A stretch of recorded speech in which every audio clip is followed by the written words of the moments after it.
Alerte info, les terminales, le deuxième sujet d'Asie de bac vient de tomber, c'est une dinguerie. Il y a des équations différentielles, du dénombrement, des probabilités mêlées aux suites. Regarde tout de suite, c'est un truc de fou. Alors voilà, ça c'est l'exercice 1, il est sur 5,5. C'est la première fois que dans un sujet de bac, il y a déjà un nombre de points décimal. Alors on a une fonction logarithme népérien, il faut faire l'étude de la fonction, les limites, la dérivée seconde, étude de variation. On a donc la convexité. Ensuite on travaille sur les solutions de l'équation f de x égale x. On a donc du TVI. Ensuite on a des suites mêlées avec la fonction. On étudie la suite, on fait de la récurrence et tout. C'est un bon exercice d'analyse, bien costaud comme on les aime. L'exercice 2, c'est l'exercice de probabilité qui est également sur 5,5.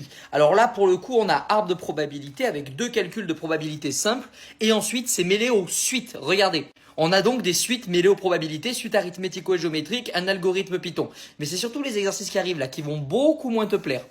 Voilà, vrai ou faux. On a un calcul de limite en haut, à la fois levée une indétermination et théorème des gendarmes. Ensuite, on a une lecture graphique sur la convexité. Ensuite, ici, on a des codes, donc du dénombrement. Ici, on a une équation différentielle avec un second membre non constant. Donc, il faut la solution particulière, vérifier, tout le bordel. Ça y est, il y a tout dans ce sujet.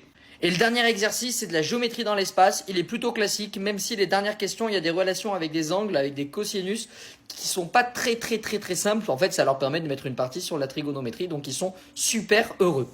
Il n'y a toujours pas la loi des grands nombres, ce n'est pas encore tombé, mais en attendant, celui-là, il était quand même assez costaud. Qu'est-ce que tu en penses? Tu l'as peut-être passé? Est-ce que tu as réussi? Et si toi, tu avais passé ce sujet, qu'est-ce que tu aurais fait? Qu'est-ce que tu aurais pas fait? Quelles auraient été tes difficultés? Mets tout ça en commentaire, j'attends tes réponses. À bientôt.